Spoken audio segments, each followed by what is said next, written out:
حضرات کے بارے میں آپ کی کیا رائے ہے؟ کیا وہ مسلمان ہیں؟ دیکھیے، میرا نقطہ نظر، اور ذرا دل تھام کے سن لیجئے، وہ ہمیشہ سے یہ ہے کہ ہر وہ شخص جو اپنے آپ کو مسلمان کہتا ہے، مجھ کو کوئی حق نہیں ہے کہ میں اس کا انکار کروں۔ الحمدللہ رب العالمین والصلاة والسلام علی سید المرسلین وعلی آلہ واصحابہ واتباعہ اجمعین۔ مجھے کچھ دوستوں نے جناب جاوید احمد غامدی صاحب کی ایک آڈیو گفتگو بھجوائی ہے جو قادیانیوں کے بارے میں ہے، اور میں نے سنی ہے۔ غامدی صاحب کا موقف یہ ہے کہ قادیانیوں کے عقائد غلط ہیں، ختم نبوت کا انکار غلط ہے، نبی کریم صلی اللہ علیہ وسلم کے آخری نبی ہیں، حضور کے بعد کسی کا نبوت کا دعویٰ کرنا، کوئی نبی ہونا، یہ اسلام کے عقائد کے خلاف ہے۔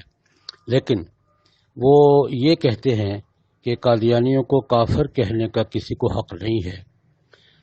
میں سمجھتا ہوں کہ یہ بھی ان کا مغالطہ ہے، یہ ان کا مغالطہ ہے۔ دیکھیے، میں دو باتیں عرض کرنا چاہوں گا۔ ایک بات یہ کہ جناب نبی کریم صلی اللہ علیہ وسلم کے زمانے میں مسلمہ کذاب نے نبوت کا دعویٰ کیا تھا، حضور سے ملاقات بھی کی تھی، خط و کتابت بھی کی تھی۔ اس کا دعویٰ یہ تھا کہ جناب نبی کریم صلی اللہ علیہ وسلم اللہ کے رسول ہیں، اور وہ حضور کی رسالت پہ ایمان لاتا تھا، اب محمد الرسول اللہ کلمہ پڑھتا تھا، اور پھر کہتا میں بھی رسول ہوں۔ اور حضور سے اس نے کہا اشرک تو ماں کا فلمبر، میں آپ کے ساتھ معاملے میں شریک کیا کہ مجھے بھی آپ کو یہ حصہ دے دیں، اپنا نائب بنا دیں یا کوئی علاقہ مجھے دے دیں۔ تو وہ جناب نبی کریم صلی اللہ علیہ وسلم کو نبی اور رسول تسلیم کرنے کے بعد حضور کی شراکت اور اتباع میں نبوت کا دعویدار دار تھا۔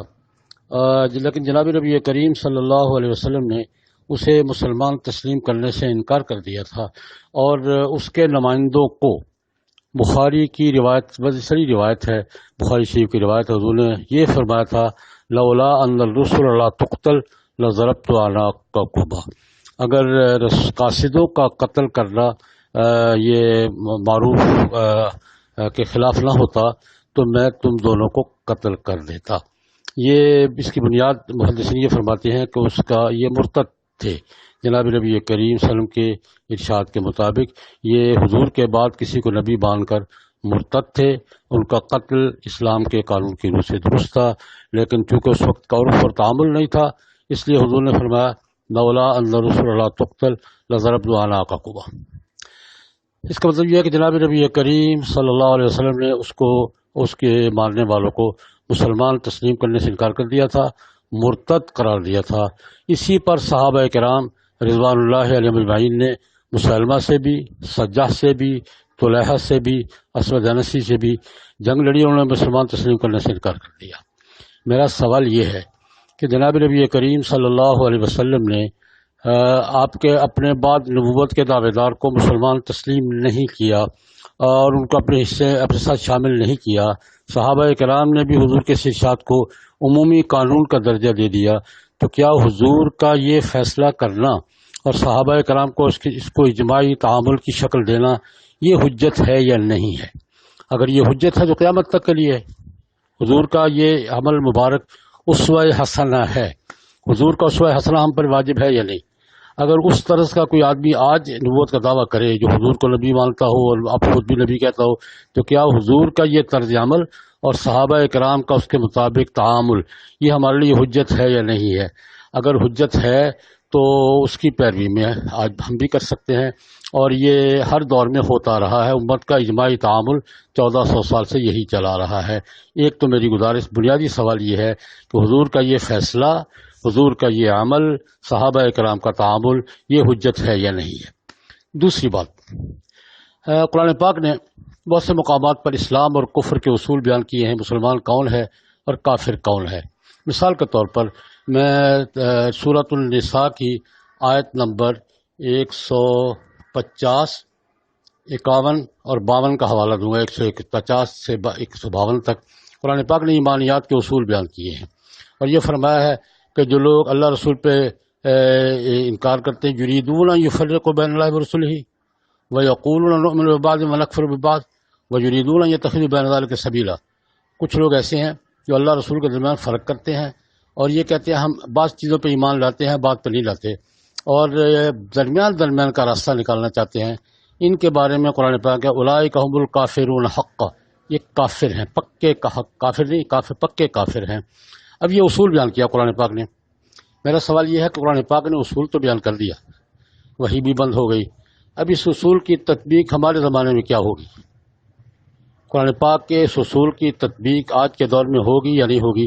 جو لوگ ایمانیات کے دائرے میں تفریق کرتے ہیں، نؤمن ببعض ونکفر ببعض، اور یریدون ان یتخذوا بین ذلک سبیلا کے دائرے میں آتے ہیں، ان کے بارے میں کوئی اتھارٹی اسلام نے قائم کی ہے یا نہیں؟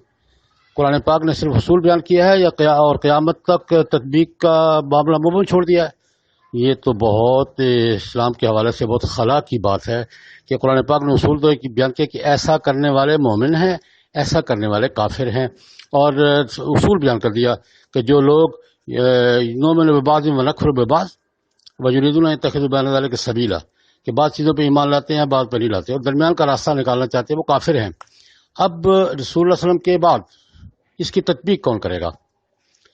یہ کیا یہ 14ویں صدی کے لیے نہیں ہے؟ ہمارے دور کے لیے نہیں ہے؟ آج کے دور میں اس کی تطبیق کیسے ہوگی؟ کیا قرآن پاک نے ایک اصول بیان کر کے اس کی تطبیق کا معاملہ قیامت تک کے لیے مبہم چھوڑ دیا ہے، بے اختیار چھوڑ دیا ہے کہ وہ اتھارٹی قائم کی ہے؟ اگر یہ اتھارٹی نہیں ہے تو یہ اصول کے بیان کرنے کا مطلب کیا تھا کہ یہ مومن ہے اور یہ کافر ہے؟ اس اصول کا مطلب یہ ہے کہ اس کے لیے کوئی اتھارٹی بھی اسلام نے قائم کی ہے، جناب نبی کریم صلی اللہ علیہ وسلم نے کوئی اتھارٹی بھی قائم کی ہے، اور ہمارے نزدیک امت مسلمہ کے نزدیک رسول اللہ علیہ وسلم کو اسوہ حسنہ اور صحابہ کرام کا تعامل یہ اتھارٹی ہے۔ اس کے بعد علماء امت اصولوں کی روشنی میں اجتماعی طور پر جو فیصلہ کریں گے وہ اتھارٹی ہیں۔ اصول قائم کر دینا اور اتھارٹی کو کھلا چھوڑ دینا یہ بات درست نہیں ہے۔ پھر میں تیسری بات غامدی صاحب کے اصولوں کے حوالے سے عرض کرنا چاہوں گا کہ چلیں کوئی اتھارٹی قائم نہیں کی، امت مسلمہ کا اجماعی فہم جو ہے وہی اتھارٹی ہے۔ چلیں بعض دوستوں کا یہ خیال ہے کہ قرآن و سنت کی تعبیر اور تشریح میں امت مسلمہ کا اجماعی فہم، اجتماعی دانش یہی اتھارٹی ہے، چلو اسی کو مان لیتے ہیں۔ کیا امت مسلمہ کی اجتماعی دانش اور عالم اسلام کے تمام علمی اور دینی حلقے اس بات پر متفق نہیں ہیں کہ قادیانی مسلمانوں کا وجود کا حصہ نہیں اور کافر ہیں؟ امت مسلمہ کی اجتماعی دانش کو ہی معیار مان لیں، اتھارٹی مان لیں، تو وہ بھی موجود ہے بھائی۔ قرآن حضور کا اسوہ، صحابہ کرام کا تعامل، اجماع امت اور امت کا اجماعی فہم، یہ چاروں دلیلیں آج بالکل واضح طور پر سامنے ہیں کہ قادیانی مسلمان نہیں ہیں، کافر ہیں۔ مجھے نہیں سمجھ میں آ رہی بات کہ اتنی سادہ سی بات، اتنی کامن سینس کی بات غامدی صاحب کی سمجھ میں کیوں نہیں آ رہی؟ بہرحال مجھے اس سے اختلاف ہے اور میں اپنی گزارش کا اظہار کر رہا ہوں۔ السلام علیکم ورحمۃ اللہ وبرکاتہ۔